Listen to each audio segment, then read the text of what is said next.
Jangan lupa subscribe, agar Anda tidak ketinggalan dari kisah-kisah terbaru yang ada di Tanah Pasundan.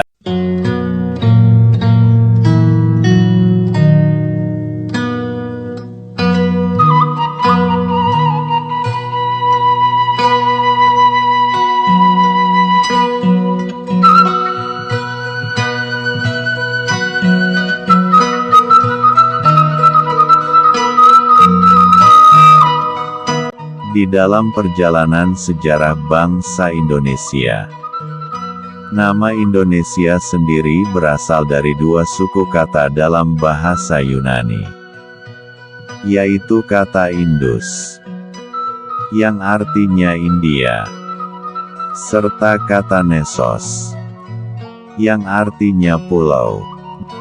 Jadi kata dasar dari nama Indonesia yakni Indus Nesos, yang artinya India pulau, atau bermakna pulau di Laut India. Adapun sebutan kata India sendiri, sejarahnya di saat para pedagang serta para pelancong yang datang ke tanah Nusantara kebanyakan dari bangsa India. Kejadian ini di saat berkuasanya Kerajaan Tarumanagara, yakni abad kedua sampai ketiga Masehi. Adapun para pendatang dari India tersebut melalui jalur laut, yang pada akhirnya laut itu pun dinamakan dengan sebutan Laut Hindia, sekarang bernama Laut Selatan. Sementara menurut ajaran Sunda Kaelingan, sebutan nama Indonesia sendiri sudah dari jauh-jauh hari dikenal oleh penduduk Sunda, sebelum bangsa India datang ke tanah Pasundan, yakni dari abad 350 tahun sebelum Masehi, atau tepatnya di masa kekuasaan Kerajaan Salaka Nagara Parahyangan, saat kepemimpinan raja pertamanya yakni Sang Hyang Kersana Tunggal, dengan sebutan Sang Hyang Kersa. Beliau pun bergelar sebagai Dewa Nagara, yang dimana Dewa Nagara sendiri merupakan titisan dari Kinara, atau burung berkepala manusia. Adapun sejarah dari nama Indonesia menurut ajaran Sunda Kaelingan, yakni diambil dari kisah Ngahyangnya Raja Dewa Nagara berserta Sang Permaisuri, yaitu yang bernama Biang Ageng Aci Pohaci, atau dengan sebutan Nyai Pohaci, dan bergelar Dewi Pertewi, di mana pada waktu itu beliau berdua melakukan ritual Ngahyang, atau ritual pelepasan hidup. Sekarang arti dari Ngahyang atau pelepasan hidup tersebut dinamakan dengan istilah moksa. Adapun tempat ritualnya beliau berdua yakni di kaki Gunung Halimun. Setelah menjalani ritual yang cukup panjang, akhirnya ritual itu pun menjadikan wujud beliau berdua menjadi cahaya putih yang terang benderang. Di antara kedua cahaya putih tersebut keberangkatannya berpisah. Cahaya putih dari wujud sang raja yakni Dewa Nagara naik ke atas langit,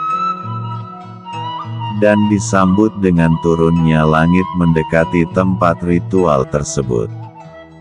Sampai sekarang langit itu pun masih nampak dan menjadi tempat wisata, yakni negeri di atas awan, di kaki Gunung Halimun di daerah Citorek, Lebak, Banten. Sementara cahaya putih dari wujud sang ratu turun menembus bumi. Akhirnya tempat bekas menembus bumi itu pun diabadikan oleh para pengikutnya, dengan dibangunnya punden berundak, bukti akan kecintaan kepada sang ratu.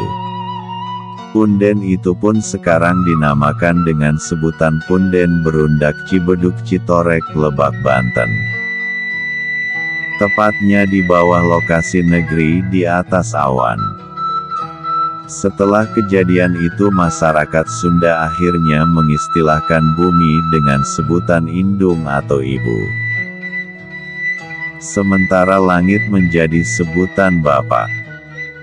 Kejadian itulah yang menjadi istilah indung bumi bapak langit. Indung sebagai tunggul rahayu, dan bapak sebagai tangkal darajat. Kejadian itu pula yang membuat masyarakat Sunda sangatlah menghargai bumi serta alam semesta. Yang pada akhirnya banyak masyarakat Sunda mengistilahkan nama Pulau Sunda Besar menjadi Pulau Indung. Ada pula yang menyebutnya dengan sebutan Pulau Indung Nasia, di mana kata Indung Nasia sendiri berasal dari 3 suku kata dalam bahasa Sunda, yakni kata Indung, yang artinya ibu, kemudian kata Na, yang artinya kepunyaan, serta kata Sia, yang artinya kamu. Jadi arti dari kata indung nasia, yakni ibu kepunyaanmu, atau bermakna ibumu. Itulah asal kata Indonesia menurut ajaran Sunda Kaelingan, yakni dari kata indung nasia. Begitu pula yang menguatkan bahwa kata dasar dari Indonesia adalah indung nasia. Dikarenakan istilah sebutan nama lain dari Indonesia yaitu Ibu Pertiwi. Nama Ibu Pertiwi sendiri diambil dari nama gelar Ratu Kerajaan Salaka Nagara Parahyangan, yakni Dewi Pertiwi. Itulah sejarah asal nama Indonesia, serta sejarah nama Ibu Pertiwi menurut ajaran Sunda Kaelingan atau Sunda Wiwitan.